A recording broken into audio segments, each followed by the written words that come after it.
Right. Karthik గారు, ముందు మీతో స్టార్ట్ చేద్దాం. ప్రభుత్వం ఏర్పడి 2.5 ఏళ్లు గడుస్తోంది. ఇంకా 6 మంత్రి పదవులు ఖాళీగా ఉన్నాయి. వీటిని భర్తీ చేయకపోవడానికి అసలు కారణం ఏంటి? ప్రతిసారి ఢిల్లీ వెళ్తున్న ప్రతిసారి కూడా ఏదో ఒక డెసిషన్తో వస్తారు, ఈ క్యాబినెట్ దీనికి సంబంధించినటువంటివి అని ఎదురు చూస్తూ ఉంటారు. ఎంత ఆశతో ఎదురు చూస్తారో వెనక్కి తిరిగి వచ్చిన తర్వాత అంత ఉసూరు అనేటువంటి ఇది కనబడతా ఉంది తెలంగాణలో. అట్లాంటిది ఏం లేదు మేడం. అంటే నాకు తెలిసి 3 ఖాళీగా ఉన్నట్టున్నాయి. 6 ఖాళీగా ఉంటే 6 3 మనం ఫుల్ఫిల్ చేసినాం. ఇంకా 3 బ్యాలెన్స్ ఉన్నాయి. ఒకటి విద్యాశాఖ, హోంశాఖ, మున్సిపల్ శాఖ. ఆ 3 కూడా ఈరోజు సీఎం గారి దగ్గర ఉన్నాయి. అయితే అవి ప్రత్యేకమైనటువంటి పరిస్థితుల్లో సీఎం గారి దగ్గర పెట్టుకోవడం జరిగింది. ఆ 3 క్లియర్ చేయడానికి పార్టీ కావాల్సినటువంటి అన్ని పద్ధతులను కూడా పాటిస్తుంది. అయితే ఒరిజినల్ కాంగ్రెస్ అని అంటే ఎవరు ఒరిజినల్ కాంగ్రెస్? ఎందుకు రేవంత్ రెడ్డి గారు ఒరిజినల్ కాంగ్రెస్ ఎందుకు కాదు? ఈరోజు ఉన్న వాళ్ళందరూ ఎవరు? అందరూ ఎక్కడొక్కడి నుంచి ఉన్న వాళ్ళే కదా, ఎక్కడో చోట వాళ్ళ ప్రయాణాన్ని మొదలుపెట్టిన వాళ్ళే కదా. సో ఈ ఒరిజినల్ కాంగ్రెస్ అని ఎవరైతే మాట్లాడుతున్నారో, ముందు మీరు ఉన్న పార్టీలో మీరు ఒరిజినల్లా కాదు చూసుకోండి. ఇప్పుడు మా కాంగ్రెస్లో మేము ఒరిజినల్ వాళ్ళు ఉంటామా, ఎవరు ఉంటామా అన్నది మేము చూసుకుంటాము. ముందు మీరు ఏ పార్టీలు ఉన్నారో ఆ పార్టీలో మీరు ఒరిజినల్లా కాదా చూసుకోండి ఫస్ట్. మేము మా లైన్లో, మా పార్టీ విధానంలో, మా పార్టీ లైన్లో డెమోక్రసీగా పనిచేసి పార్టీకి మంచి పేరు తెచ్చి పార్టీని అధికారంలోకి తీసుకొచ్చి పార్టీ పక్షాన ప్రజలకు అవసరమైనప్పుడు వాళ్ళ బాణీని వినిపించే వాళ్ళే మా వాళ్ళు. గంతేగా. ఇంకా ఇందులో ఒరిజినల్ కాంగ్రెస్ అంటే కాంగ్రెస్. ఇంకా అందులో మళ్ళీ ఈ కాంగ్రెస్ ఆ కాంగ్రెస్ అని మాట్లాడే వాళ్ళందరూ ఏంటంటే రాజకీయ పబ్బం గడుపుకోవాలి. ఎవరిని తిడితే మీడియాలో బతుకుతాము, రేవంత్ రెడ్డి గారిని తిడితేనే మనం మీడియాలో చూపిస్తారు, వేరే వాళ్ళని తిడితే ఎక్కువ చూపెట్టారన్న ఆలోచన ఉన్నటువంటి వాళ్ళే మాట్లాడతారు.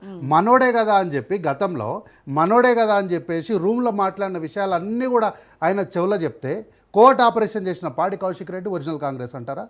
లేకపోతే బీసీ కదా మన దగ్గర ఉన్నాడు కదా అని చెప్పి పిసిసి అధ్యక్షులుగా 2 సార్లు తెలంగాణ రాష్ట్రం ఏర్పాటు అవ్వంగానే ఇంకొక అధ్యక్షుడిని చేస్తే, బీసీలు కదా అని పొన్నాల లక్ష్మయ్య గారిని, డి శ్రీనివాస్ గారిని చేస్తే పోయి ప్రత్యర్థి మాటను చేరిన మాట వాస్తవం కదా. పార్టీ అధికారం కోల్పోయిన వెంటనే 2 సార్లు ఈ రాష్ట్రంలో అధికారం తీసుకొని వచ్చిన డి శ్రీనివాస్ గారు మొట్టమొదటి కాంగ్రెస్ పార్టీకి తొలి తెలంగాణ పిసిసి అధ్యక్షులైన పొన్నాల లక్ష్మయ్య గారు ఏం తక్కువ చేసింది పార్టీ వాళ్ళకి? పార్టీయే అధికారంలోకి రాలేదు. ఒకానొక దశలో రాహుల్ గాంధీ గారు ఓడిపోయే పరిస్థితుల పార్టీ దిగజారింది. అట్లాంటప్పుడు నీకు పిసిసి అధ్యక్షుడు ఇస్తే నువ్వు ఈ రాష్ట్రంలో పార్టీని అధికారంలోకి తీసుకురావడానికి నీకు చేతగాక, నువ్వు ముందుకు తీసుకెళ్ళలేక పోయి ప్రత్యర్థి మాటను చేరిన వాళ్ళు ఒరిజినల్ కాంగ్రెస్ అంటారా? పోనీ ఇంకా కూడా వదిలేస్తాం మేడం, పెద్ద మనిషి కదా, 40 సంవత్సరాల బంధం కదా అని చెప్పి ఎమ్మెల్యే టికెట్ ఇస్తే, ఎమ్మెల్యే టికెట్ ఓడిపోతే వెంటనే అరే ఆయన పదవి లేకుండా ఉంటే బాగుండదు, పెద్ద అయినా కనీసం పార్లమెంట్లో అయినా మాట్లాడతాడని చెప్పి ఎంపీ టికెట్ ఇస్తే కేవలము ఆఫ్టర్ ఆల్ ఒక పార్టీ జనరల్ సెక్రటరీ పదవి కోసము పార్టీ మార్చిన ఆయన ఒరిజినల్ కాంగ్రెసా? ఎవరు ఒరిజినల్ కాంగ్రెస్? రాజకీయాల్లో ఈ పార్టీ మార్పులు అనేవి ఇప్పుడు మనం చాలా సాధారణంగా రేవంత్ రెడ్డి గారు కాంగ్రెస్ పార్టీ ఎవడైనా ఒరిజినల్ కాంగ్రెస్ కాదు, ఈ కాంగ్రెస్ ఆ కాంగ్రెస్ అంటే మంచిగా ఉండదు. ఇక మళ్ళీ మేము మాట్లాడితే ఇట్లా మాట్లాడతారని వాళ్ళు ఏడుస్తారు. కాంగ్రెస్ పార్టీ చచ్చిపోయిన పామిది, దీన్ని జాకిలు పెడితే కూడా లేవదు. కాంగ్రెస్ పార్టీ పని అయిపోయింది అన్న టైంలో ఆయన పిసిసి అధ్యక్షుడిగా బాధ్యతలు చేపట్టి with in the span of 2 ఇయర్స్లో కాంగ్రెస్ పార్టీని అధికారం తీసుకొచ్చి ఇది చచ్చిన పాము కాదు, లేచి నిలబడే ప్రజాస్వామ్య పార్టీ అని రుజువు చేసినటువంటి మనిషి ఆయన. అంటే ఆయనే స్వతహాగా నేను స్కూలింగ్ ఇక్కడ చేశా, కాలేజ్ ఇక్కడ చేశా, యూనివర్సిటీలు ఇప్పుడు ఇక్కడ జాబ్ ఇక్కడ చేస్తున్నా, ఇవన్నీ మాట్లాడడం వల్ల కదా ఇంకా వాళ్ళకి అవకాశం అది ఆయన ఓపెన్గా ఇక్కడ కూడా దాపరికాలు లేకుండా, దొంగతనాలు మాట్లాడకుండా, తెరచాటు రాజకీయాలు చేయకుండా ఓపెన్గా చెప్పిండి, ఎస్ నేను ఏబీపీలో పుట్టిన, అక్కడ కొంత వ్యవహారం నేర్చుకున్నా, తర్వాత టీడీపీలో కొన్ని రోజులు ఉద్యోగం చేసిన, అక్కడ కొంత ఎక్స్పీరియన్స్ తెచ్చుకున్నా, ఇవన్నీ అయిన తర్వాత నేను నాయకుడిగా పరిపక్వత చెందిన, నాకు అన్ని విషయాలపైన అవగాహన వచ్చిన తర్వాత చిట్ట చివరిగా తెలంగాణ ప్రజలకు సేవ చేయడం కోసము, వారి పక్షాన గొంతుగా బాణిగా వినిపించడం కోసం ప్రధాన ప్రతిపక్ష పార్టీ అయినటువంటి కాంగ్రెస్ పార్టీలకు వచ్చి చేరినా అని వారు తన ఎక్స్పీరియన్స్ చెప్పుకున్నారు. ఆ ఎక్స్పీరియన్స్ చెప్పిన వేదిక కోణం ఏంటి? కష్టపడి నిబద్ధతోని పనిచేస్తే ఎవరైనా ఉన్నత స్థానాలకు ఎదగలరు అన్న కాంటెక్స్ట్లో ఆయన విద్యార్థులను, తర్వాత నూతనంగా ఉద్యోగాలకు వచ్చేటువంటి వాళ్ళను ఉద్దేశించి మీరు కష్టపడి చిత్తశుద్ధితో పనిచేయండి, ఖచ్చితంగా మీ కష్టము మీ శ్రమ ప్రకృతి మిమ్మల్ని ఉన్నత స్థాయిలోకి తీసుకెళ్తుంది అన్న కాంటెస్ట్లా అంటే వేరే వాళ్ళకు అంటే తన ముందున్నటువంటి జనరేషన్స్కి ఒక ఇన్స్పిరేషన్గా మాట్లాడితే దాంట్లో నుంచి కూడా ఇక ఆయన బీజేపీలు ఉన్నా అన్నాడు, టీడీపీలు ఉన్నా అన్నాడు. అంటే నీకెందుకు పోయి టీడీపీలు ఉంటే ఏంది, బీజేపీలు ఉంటే ఏంది? మా కాంగ్రెస్ పార్టీలోకి వచ్చినాక మేము ఆయన పీసీసీ ప్రెసిడెంట్ చేసినాము. వేరే అసలే ఇప్పుడు ఒరిజినల్ కాంగ్రెసా ఖట్టర్ కాంగ్రెసా కాదా ఇవన్నీ వీటిలో మీమాంసలో ఉంటే ఇప్పుడు మోదీ తెలంగాణకు వచ్చి హంసే జోడో అనడము ఇంకా పెద్ద వివాదం. ఇప్పుడు హంసే జోడో అని ఎవరిని అన్నారు? రేవంత్ రెడ్డి గారు సీఎంగా ఉన్నప్పుడు అన్నారు. ఇదే మాట ఎందుకు కల్వకుంట్ల చంద్రశేఖరరావు ఉన్నప్పుడు ఎందుకు అనలేదు? ఎందుకంటే ఆయన ఆల్రెడీ ఇంట్లో ఉన్నాడు. ఈజ్ ఆల్రెడీ ఆయనతో జోడో అయి ఉన్నాడు కాబట్టి ఇప్పుడు నేను ఉన్నా మేడం, నేను వచ్చిన స్టూడియోలోకి వచ్చిన కూర్చున్నా, మీరు రండి కూర్చోండి అని మళ్ళీ ప్రత్యేకంగా చెప్పారు కదా. నేను డోర్ బయట ఉంటే రండి లోపలికి అని అంటారు.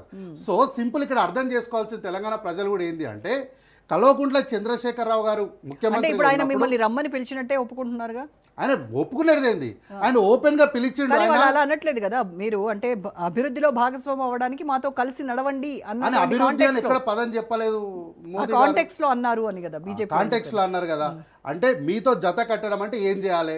ఇప్పుడు గతంలో ఉన్నటువంటి ముఖ్యమంత్రి మీరు ఎప్పుడు వచ్చినా మిమ్మల్ని కనీసం లెక్క చేయలేదు. మేము ప్రతిసారి మీరు వచ్చిన ప్రతిసారి ఎయిర్పోర్ట్కి వస్తున్నాం, మీకు బొకే ఇస్తున్నాం, మేము సాధారణంగా ఆహ్వానిస్తున్నాము, మీకు కావాల్సిన ఆతిథ్యము అతిథి మర్యాదలు అన్నీ చేస్తున్నాం కదా. ఇంకేం కావాలి? మీరు ఢిల్లీలో ఉంటే మీరు ఢిల్లీకి వచ్చి కలుస్తున్నాం కదా. ఇంకేం కావాలి? మీతో జోడో అంటే ఇంకేం చేయాలి? మిగిలింది ఒకటే, మీ పార్టీ కండువా కప్పుకోవడం ఒకటే మిగిలింది. ఇంకా గదేనా మీరు అడిగింది అని మేము ప్రశ్నగా అడుగుతున్నాం. అంటే అక్కడ ముందు మనకు కనబడట్లేదు కానీ వెనకాల జరిగేది అదే. వాళ్ళిద్దరూ కలిసిపోయారు, అది అండర్స్టాండింగ్ ఉంది, అది అన్రిటర్న్ నేను అదే అండర్స్టాండింగ్, అన్రిటర్న్ అండర్స్టాండింగ్ ఉంది. నేను కూడా అదే అంటున్నా. ఇప్పుడు అన్రిటర్న్ అండర్స్టాండింగ్ అంటే ఈయన మళ్ళా ప్రత్యేకంగా మీడియా వేదికలా ఉన్నాయని తెలిసి అంతమంది ప్రజల ముందర మేరేసే జోడో అని రిక్వెస్ట్ పెట్టాల్సిన అవసరం లేదు కదా. ఆల్రెడీ ఆయన తోను ఉన్నప్పుడు ఇప్పుడు కల్వకుంట్ల చంద్రశేఖరరావు ఈ రాష్ట్రంలో ముఖ్యమంత్రి ఉన్నప్పుడు ఇదే నరేంద్ర మోడీ గారు వచ్చి ఏమన్నారు? కల్వకుంట్ల చంద్రశేఖరరావు గారు ఢిల్లీకి వచ్చిండు, నా కొడుకును ముఖ్యమంత్రిని చేయడానికే నా కాళ్ళు పట్టుకొని మాట్లాడిండు అన్న కాంటెస్ట్లా మాట్లాడిపోతే ఈ రోజు వరకు కూడా బీఆర్ఎస్ పార్టీ లేదు, తప్పు, మోదీ గారు ఈ మాట తప్పు మాట్లాడుతుందని వాళ్ళు ఖండించలేదు. ఈరోజు అంతా సవ్యంగా ఉండి అంత ఇంటర్నల్ అండర్స్టాండింగ్ ఉంటే మోదీ గారు ఇంత పెద్ద వేదిక పైన 4 కోట్ల ప్రజలు దేశవ్యాప్తంగా చూస్తున్నప్పుడు ఒక ముఖ్యమంత్రిని వచ్చి మేరేసే జోడో అని చెప్పి వెల్కమ్ చేయాల్సిన అవసరమే లేకుండే. అంటే వాళ్ళకి ఏమన్నా నాయకులు తక్కువ ఉన్నారా? గదే మరి ఇప్పుడు వాళ్ళకి తక్కువ ఉన్నారని అడుగుతున్నారా? వాళ్ళకి బీజేపీలో నాయకులు లేరనే కదా. ఇప్పుడు ఆయనకు కూడా ఒక విషయం అర్థమైంది. అమిత్ షా గారికి నరేంద్ర మోడీ గారికి ఒక విషయం అయింది, ఏం చేసినా రేవంత్ రెడ్డి గారు ఉన్నంత కాలము కాంగ్రెస్ పార్టీ చాలా బలంగా ఉంటుంది. ఎందుకంటే నాయకుడిగా కంప్లీట్ కాంగ్రెస్ పార్టీ మొత్తాన్ని కూడా సమన్వయం చేసుకుంటూ ముందుకెళ్తున్నాడు.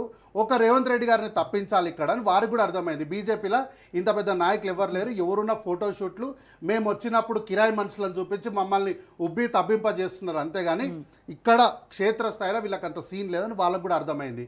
అందుకోసం అండి నయానో భయానో బతిమలాడమో బెదిరియడమో ఏదో ఒకటి చేయాలని ప్రయత్నం చేస్తున్నారు. కానీ వాళ్ళ ప్రయత్నాలన్నీ కూడా విఫల ప్రయత్నాలే అవుతాయి. ఎందుకంటే రేవంత్ రెడ్డి గారు అనేట ఆయన పోలీసులకు విచారణలకు భయపడేది ఏం లేదు. ఎందుకంటే ఒక రకంగా కల్వకుంట్ల చంద్రశేఖరరావు గారిని మెచ్చుకోవచ్చు మేడం.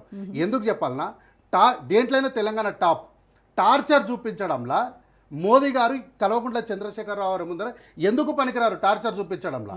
సో చూడాల్సిన టార్చర్ మొత్తం కూడా కల్వకుంట్ల చంద్రశేఖరరావు గారి దయ వల్ల ఆ ఎక్స్పీరియన్స్ను కూడా రేవంత్ రెడ్డి గారు తెచ్చుకున్నారు. రేవంత్ రెడ్డి గారు తిరుపతికి వెళ్ళినప్పుడు ఇంట్లో ఎవ్వరు లేని సమయాన కేవలం తన కూతురు ఒక్కతే ఉన్నప్పుడు మీరు ఈడీని పంపించారు, ఏసీబీని పంపించారు, ఐటీని పంపించారు, 3 డిపార్ట్మెంట్లను ఒకేసారి పంపించి ఇల్లంతా సోదా చేసి పేపర్లు కిచెన్ బెడ్రూమ్ అంతా ఏకి పారేసి లాస్ట్కి మీరేమన్నారు? Sorry sir, it's an wrong information, we are extremely sorry అని చెప్పి సంతకం పెట్టి వెళ్ళిపోయారు. ఇంకేం కావాలి? అందుకేనా మధ్యలో బీఆర్ఎస్ నేతల ఇళ్ల పైన కూడా మీరు అలాగే చేయించారని? మేము ఎవ్వరు ఇండ్ల మీదకి పోయి వాళ్ళ ఇండ్లలో ఉంటే వాళ్ళని ఎత్తుకొచ్చి అట్లా మేము ఎప్పుడు చేయలే. చట్ట ప్రకారము ఏం చేయాలో గదే చేస్తాం. సో లాస్ట్కి మీరు 72 గంటల ముందు అభ్యర్థిని ఎత్తుకపోయినా కూడా మేము భయపడలేదు. సో ఇట్లాంటి బెదిరింపులకు మేము భయపడేది లేదు, ఇట్లాంటి ప్రలోభాలకు మేము లొంగేది కూడా లేదు. రైట్ కార్తిక్, ఎస్, నేను అడిగిన దానికి సమాధానం చెప్పలేదు. ఈ 3 మంత్రి పదవులు రేవంత్ రెడ్డి దగ్గర పెట్టుకున్నారు, దీనికి ఎక్స్పాన్షన్ ఉంటుందా, ఎప్పుడు ఉంటుంది అనేది. సరే, మళ్ళీ మీకు టైం ఇస్తాను, అప్పుడు మళ్ళీ దీని గురించి మాట్లాడదాం.